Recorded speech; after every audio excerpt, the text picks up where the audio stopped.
आखिर क्या करने आए थे महाभारत में विभीषण? युद्ध में किसका साथ दिया था विभीषण ने और क्या हुआ जब विभीषण का हुआ श्री कृष्ण से सामना? हिंदू धर्म ग्रंथों में हमें कुछ चिरंजीवियों का वर्णन मिलता है जिन्हें साक्षात ईश्वर द्वारा अमरता का वरदान मिला हुआ है। ये चिरंजीवी कलयुग के अंत तक जीवित रहेंगे और अंत में श्री हरि के कलयुगी अवतार कल्कि के दर्शन करेंगे। हनुमान जी और भगवान परशुराम की तरह ही विभीषण की भी गिनती इन्हीं चिरंजीवियों में होती है। इन्हीं की तरह ही विभीषण भी आज तक जिंदा है, जिन्हें आज भी श्रीलंका की गुफाओं में देखने का दावा किया जाता है। द्वापर युग में भी विभीषण के होने के संकेत मिलते हैं। तो आखिर क्या थी विभीषण की महाभारत में भूमिका और क्या हुआ जब श्री कृष्ण का हुआ विभीषण की सेना से सामना? आज हम आपको बताएंगे पूरी घटना, तो बने रहिए वीडियो के अंत तक हमारे साथ। लेकिन उससे पहले अगर अभी तक आपने हमारे चैनल अनोखी दुनिया को सब्सक्राइब नहीं किया है तो जल्दी से कर लीजिए और कमेंट्स में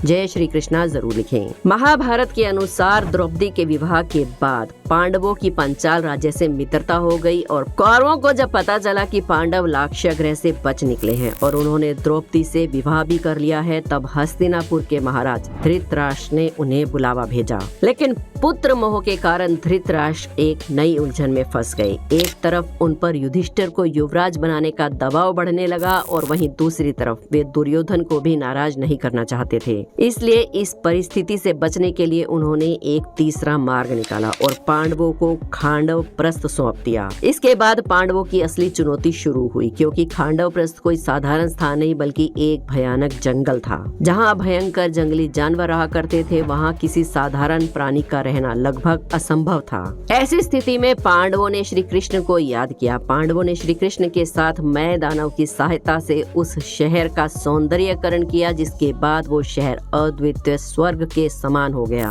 और उस स्थान का नाम रखा गया इंद्रप्रस्थ। फिर सभी महारथियों और राज्यों के प्रतिनिधियों को निमंत्रण दिया गया और गृह प्रवेश अनुष्ठान का आयोजन हुआ। इस अनुष्ठान में श्री कृष्ण अपने भाई बलराम के साथ भी आए थे और वेद व्यास जी ने इस अनुष्ठान को करवाया था।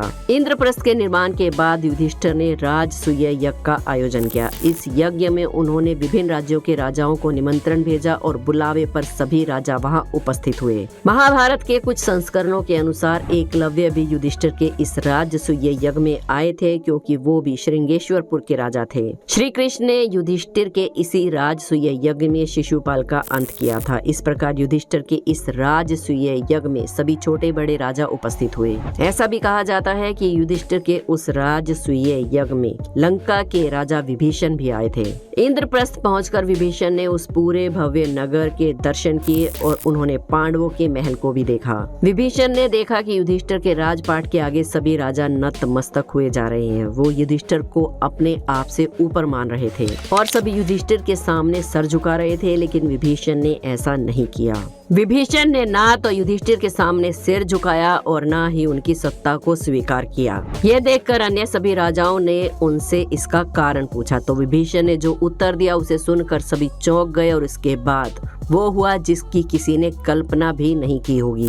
पूछे जाने पर विभीषण ने बताया कि वे भगवान श्री राम को अपना आराध्य मानते हैं और उनके अलावा वे किसी के सामने भी अपना सिर नहीं झुकाते, फिर चाहे वो कोई धरती का राजा हो या फिर स्वर्ग का। विभीषण ने कहा कि वे यहाँ इसलिए आए हैं क्योंकि उन्हें युधिष्ठिर का निमंत्रण मिला था और एक राजा होने के नाते वो यहाँ उपस्थित हुए हैं, लेकिन वे युधिष्ठिर की अधीनता को स्वीकार नहीं कर सकते, क्योंकि वे स्वयं को पहले ही राम जी के अधीन कर चुके हैं और उनकी इसी भक्ति को देखकर श्री राम ने उन्हें अमरता का वरदान दिया है। इसलिए वे श्री राम को छोड़कर किसी और को अपना स्वामी नहीं मान सकते। उसी समय भरे दरबार में आगमन हुआ श्री कृष्ण का, जो अपने बड़े भाई बलराम और अन्य सभी यादवों के साथ युधिष्ठिर की ओर बढ़ रहे थे। उन्हें आता देख स्वयं युधिष्ठिर सिंहासन से खड़े हो गए और अर्जुन उनका स्वागत करने के लिए आगे बढ़े। वहाँ मौजूद सभी ने श्री कृष्ण के समक्ष अपना सर झुकाया, लेकिन विभीषण ने ऐसा नहीं किया और श्री कृष्ण ने विभीषण को देखा भी।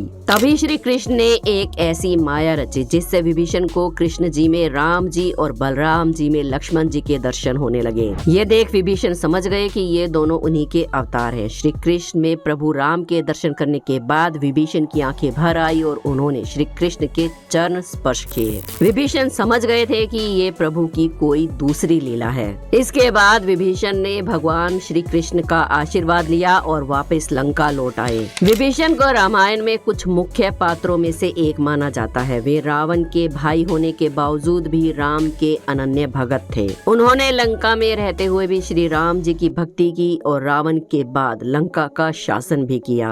विभीषण ऋषि विशर्वा और कैकसी के छोटे पुत्र हैं, जबकि रावण उनका बड़ा बेटा था। राक्षसी जाति के होने के बावजूद भी वो बाली और प्रहलाद की तरह ही हरि भक्त थे। उनका व्यवहार राक्षसों जैसा नहीं था और उन्होंने अपने बड़े भाइयों के साथ ब्रह्मा जी की तपस्या भी की थी। वे बड़े राम भक्त भी थे और राक्षस नगरी लंका में रहने के बाद भी वे भगवान विष्णु के परम भगत थे। पिता से मिले गुणों के कारण वो पराई स्त्री को सम्मान की दृष्टि से देखते थे, अतः उन्होंने सीता माता के हरण पर पुरजोर विरोध भी किया था। उन्होंने रावण को सद्बुद्धि का मार्ग भी सुझाया था, लेकिन हठी रावण ने उनकी एक न सुनी और अपना सब कुछ गवा बैठा। वैसे विभीषण ही इकलौते ऐसे योद्धा नहीं हैं जो कि रामायण से लेकर महाभारत तक चिरंजीवी रहे हों, बल्कि ऐसे कई और योद्धा भी हैं जो कि अभी तक जीवित हैं और भगवान विष्णु के अवतार कल्कि का इंतजार कर रहे हैं। उन्हीं में से एक है महाबली हनुमान। हनुमान जी की रामायण काल की तो आपने बहुत सी प्रसिद्ध कहानियां सुनी होंगी,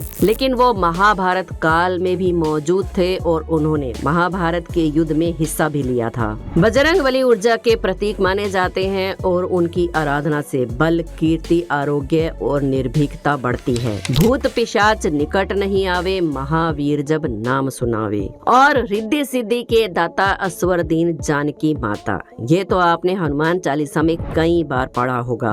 हनुमान जी काल चिरंजीवी हैं, ये तो आप जानते ही हैं। और हनुमान जी कहाँ रहते हैं, इस बात का वर्णन महाभारत के अध्याय 151 में मिलता है। इसके अनुसार जब भीम द्रौपदी के लिए सुगंधित कमल के फूल लेने के लिए गंधमादक पर्वत पर गए थे, तब वहाँ उनकी भेंट हनुमान जी से हुई थी। भीम को अपनी ताकत पर बहुत ज्यादा घमंड था, तो हनुमान जी ने उसके इस घमंड को क्षण भर में चूर कर दिया था। जब महाभारत का युद्ध हुआ था तो अर्जुन के रथ के ध्वज पर भी हनुमान जी विराजमान थे, तो इस तरह पता चलता है कि हनुमान जी महाभारत के समय भी उपस्थित थे।